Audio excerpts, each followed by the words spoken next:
The humid air of provincial Thailand hangs thick and still, as if time itself has slowed to a crawl. In a tiny shack cobbled together from mismatched boards and tin sheets, a young man carefully applies crimson lipstick to his lips. His mother weaves a basket from palm fronds, her gaze tired and distant. Beyond the wall, the muffled hum of a fan drones on, while the room carries the scent of rice and cheap makeup. Here, where every day is a fight for survival, fate often changes course without asking permission.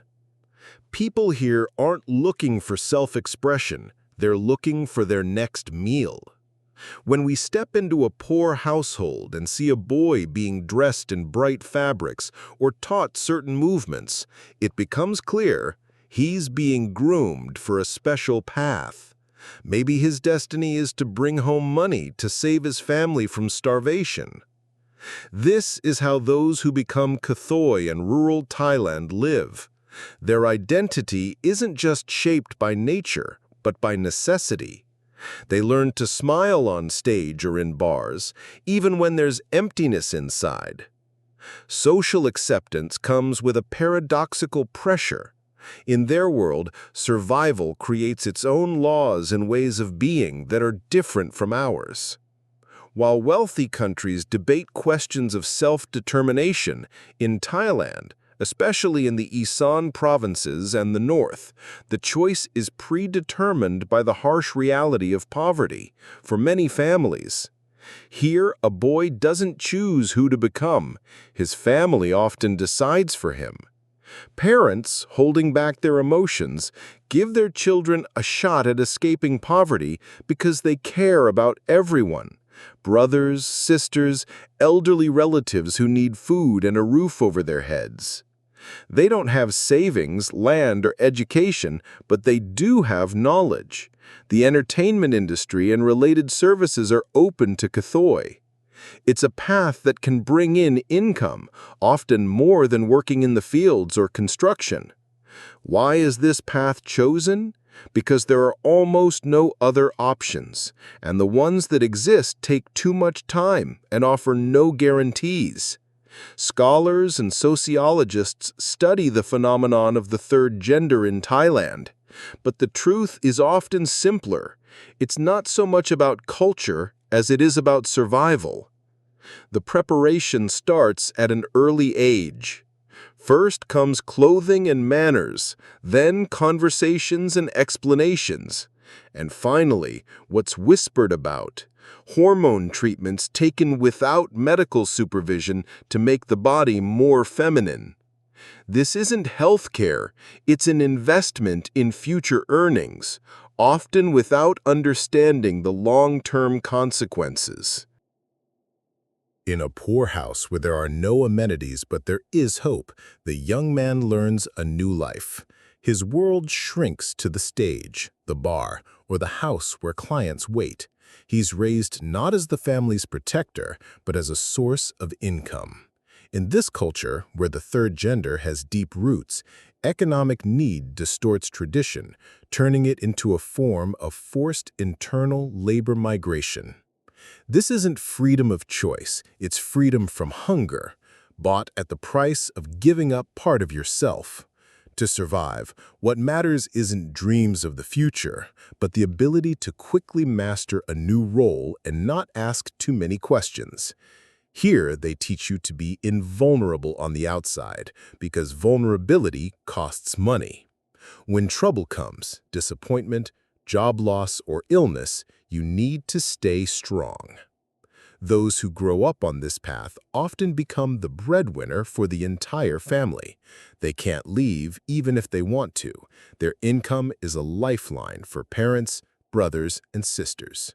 When an opportunity arises to take a step toward a new life, they take it not out of desire, but out of necessity.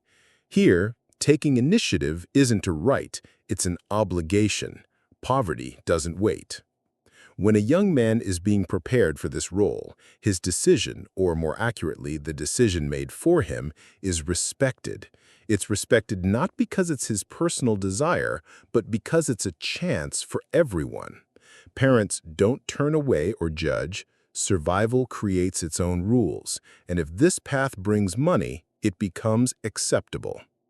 All of this, the preparation, the lessons, the first steps in the new role, happens in an atmosphere of resignation and hope.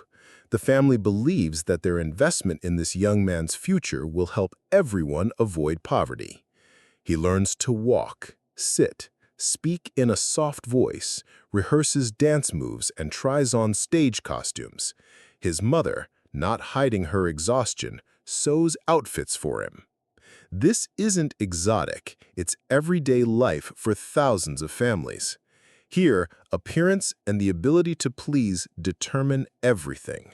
The world of shows, bars, and sometimes more private establishments becomes the only way to make money. Everyone knows their role and plays it. Parents make the decision, brothers and sisters wait for success, and the young man himself learns to live in a new shell. A client appears on the horizon, a manager, show owner, or tourist. They evaluate how well the young man fits the job. Now he's inside the circle, now he's potential income. The family waits for news and money, hoping for his success. Here, this isn't sensational, it's a manifestation of dependency. If you bring in money, your path is accepted. Not everyone becomes famous, but almost everyone carries this burden. A life chosen out of need isn't just a job. It's constant contact with another world where what's valued isn't who you are, but what you can give to others. When choosing this path, the family evaluates the young man's potential based on appearance and character, resilience to psychological pressure, the ability to master mannerisms, the capacity to be attractive. That's what matters. If the changes work, his marketability grows. Happiness here is temporary relief bought at the price of constant psychological stress. Some manage to save money, open a business, or get an education, but there are few of them. Most remain in the system where personality gradually fades, giving way to a role. A former name might be replaced with a new one, and desires suppressed to meet expectations. The line between person and image becomes thinner and thinner. The stories of those who escaped are stories of struggling with addiction, debt, psychological trauma, and the consequences of lack of education. They move to big cities hoping to find other work, but often face discrimination. Those who stayed adapt, sometimes achieve success, open beauty salons or bars, become the family's foundation. But even success is often tinged with the bitterness of being forced. This path wasn't a choice, but the only option. The place that becomes a symbol of their way of life isn't home. It's the dressing room or stage. There, they finally transform into who they were raised to be. The ritual is makeup and changing clothes, the daily transformation from person to character. This isn't just cosmetics. It's a transition from vulnerability to strength, from poverty to the possibility of earning. Their strength lies in adaptability and the ability to survive. But the tragedy is that this strength is often used for the sake of others. We, living in a world of choice and opportunity, see in these people a reminder.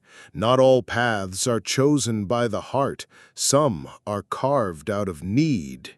Even in the most tolerant societies, poverty can become a threshold beyond which life becomes not just living, but fighting for each new day.